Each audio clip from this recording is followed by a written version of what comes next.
How's it going, everybody? This is the Kafito7 with basically a general review of what the new season has brought. Season of the Arrivals. Basically, going to talk about the good. I don't know about bad, but there's some pros and cons, I guess, is what we'll say. Because I don't think anything really horrible has come from this season so far. But some of the good is the Prophecy Dungeon. Really like the Prophecy Dungeon. I didn't want to post it on here just because A, I don't have my typical fire team with me to run it, and B, didn't want to spoil it for people because it is that good in my eyes. I think that it needs to be enjoyed by actually doing it. So for those of you that it's free to everybody, so you don't even need the season pass to be able to do it. Highly recommend doing it. Trying to get a fire team together to do it. Mechanics aren't that hard. Pretty simple to understand once you get it explained to you. So it's overall something that you can quickly finish in. I mean, my fire team, if we're organized enough, we can finish it in about half an hour time. An hour if you're learning the first time, I think, is how long it took us. So it all really depends on the team that you have, how organized they are, but usually it doesn't take too long. It's definitely going to be something that down the road I'm definitely going to be okay with helping in LFGs and stuff like that. So overall, probably one of my favorite dungeons to date. It actually has more completions. I have more completions on that than I do Pit of Heresy or Shattered Throne. I think Shattered Throne I've completed a handful of times, less than 5, and then Pit I think I've completed 8. So yeah, I just completed my 8th run of Prophecy a few days ago, I think. As I say, I'm coming to a loading screen.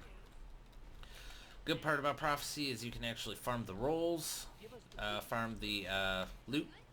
Certain encounters give you certain loot, so it's worth doing multiple times over. And on top of that, it's fun. So there's a lot of reasons to do it multiple times. For me and my clan, usually that is our go-to activity now. Now that skill-based matchmaking has been removed from quick play.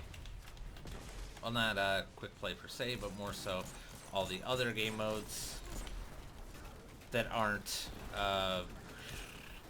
trials and like control and stuff like that. Skill-based matchmaking got removed. So overall, we've been trying to play it, me and my clan, and we just can't get into it anymore. It's really dependent on, people are 50-50 on how they feel about that. Some people love it. It seems like 50% loves it, 50% hates it. I'm not on the hate spectrum, but it's certainly not my favorite addition to the game, so it's okay. Very discouraging because it's the first time that I've ever had to deal with cheaters, which is surprising, kind of, but not really, because there's always going to be cheaters no matter what game you play. As long as it has multiplayer, you're going to have cheaters. So, oh crap, hold on, I kind of have to focus a little bit. I'll fix this. Ow. But overall, everything so far has been okay. The public event is basically a PvE gambit, which isn't necessarily a bad thing because you don't have to deal with invaders. So honestly, I've enjoyed it. It was also kind of a neat little thing that, Drifter before was trying to prepare us for the darkness. He even says it in a line. Either when you do gambit or do the story. You serious? But he even made the note of saying that at one point or time a long time ago, and now it's actually coming to fruition. So it's kind of a nice little touch that they added there. And overall, the public event isn't too hard, except for people apparently are struggling this week because the instructions tell you to make the two knights that spawn in touch so that their shield can be disrupted, and people are not understanding that concept. Ooh. So, other than that though, if you can get a good team together, it's not that bad. It's pretty fun. And on top of that, the weapons. As you can see, I have 9 hunger out. And, wow, okay. Oh, okay, Damon actually spawned in. Trying to flawless this, people. But, yes, those 2 weapons got reprised. With new power caps, because sunsetting is going to be happening next season. So these have a light level cap of 1360, which means that they are going to be that the old Gambit weapons are going to be sunset, and a lot of people have mixed emotions about that, which I totally understand. And sorry, dealing with also killing things at the same time while not dying. Wow, these guys die a lot. Anyways, the new weapons that came out are, come on guys, a couple swords, which are actually really good. The guillotine is actually people's now new preferred heavy, which is also really awesome. I also covered Witherboard, which is the kinetic breach load grenade launcher. I have a review of that on the channel as well, if you want to check that out. And the more I've been using it, the more I've started to really appreciate it more. And the only reason I don't have it on here is because I'm working on my Titan, and I wanted to use Nightwatch. So I'm the type of person where I mix up my loadout every now and then. Anyways, get back to the season. Oh crap, I just missed my jump. You tell I'm not used to using a Titan. But either way, there's definitely a, I don't want my flawless too. There's definitely just a couple of new things. There will be probably more stuff coming up. I think Moments of Triumph is going to be coming up in at least a couple of weeks. So we'll see how that goes. So far, though, the season has been pretty fun. I also have not been playing, hours and hours at a time. So that's probably why I've been enjoying it more. I'm sure that there are some people that think that it's awful in some way, shape, or form, or that there's not enough content. So, that's the thing, because people are going to complain no matter what. So, overall, I think it's a good start. It's pretty rock solid. I'm not bored yet.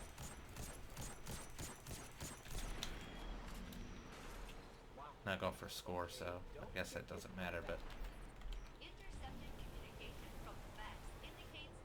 overall, I think it's great. If I wanted to scale it on a 1 through 10, compared to last season, it is a huge improvement.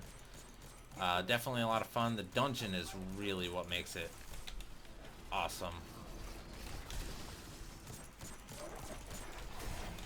Oh, there we go. But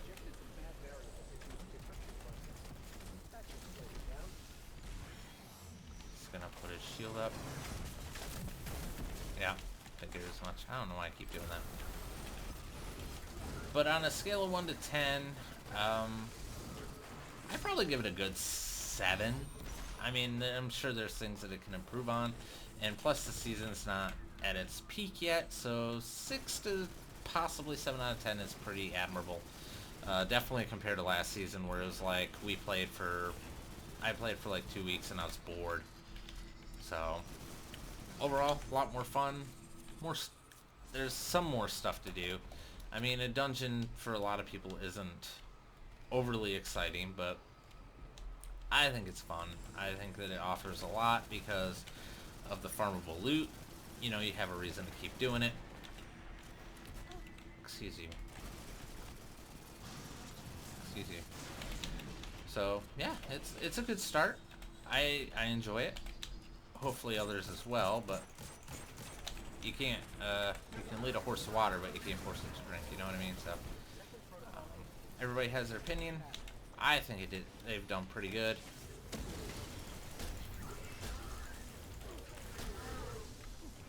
Where'd he go?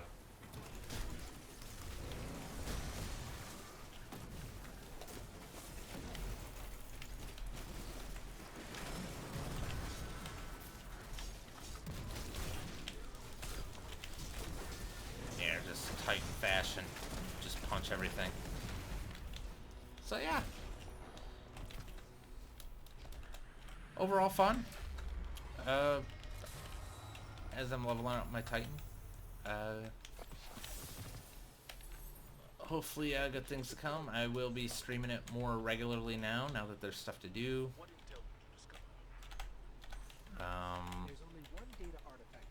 Waiting for this to do its thing.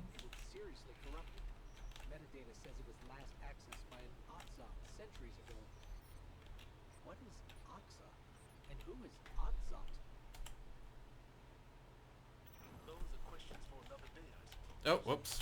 Alright, there we go. Well done.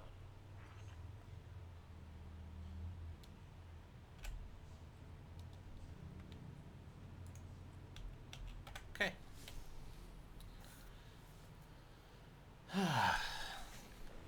So there's that. Season Pass, let's go ahead and cover that real quick. Seed of Silver Wings, now that I got it all upgraded. Oppressive Darkness is back, that is something worth noting. Overload Grenades. Actually having mods that you can equip on your armor so that you can use exotics to give them these perks is a nice change as well. Definitely something that's worth noting. Pretty awesome. Trials of the Nine Armor came back for the dungeon, but none of the weapons, which was something that was disappointing for a lot of people. Hopefully when the dungeon makes a return, yes, I said return because it will be going away at the end of the season. When it makes its return, hopefully they will be able to put the weapons in so that way we can actually enjoy it. That would be nice. Other things to note. Season Pass, it's okay. The Umbral thing is okay. Everything's pretty okay. It's not terrible. And it's definitely a breath of fresh air compared to Season of the Worthy. And hopefully that means more good things to come. I will check quickly to see if there's a roadmap. Don't you just love watching live commentary instead of, So yes, Contact Event, Prophecy Dungeon, Solstice of Heroes, and Moments of Triumph. This is that time of year. So we'll see what happens with that, because I know that what's it called? Solstice of Heroes last year was a huge letdown because with the introduction of Armor 2.0, it did not end well. Because Armor 1.0 was Solstice, and then they moved it over to Armor 2.0, and the stats were pretty garbage. So hopefully this season that means that we can get some good hopefully this means that we can actually get some good loot from it instead of getting something that was severely disappointing, especially people that invested in the glows. I know that was something that a lot of people argued with and had problems with. So yeah, I don't like the fact that they're forcing me to do Broodhold. So that's that. Overall, good. New things coming, so we'll see how it goes. But I've been enjoying myself. Hopefully other people enjoy themselves. Be sure to let me know in the comments, and thank you so much for watching. I'll see you all later.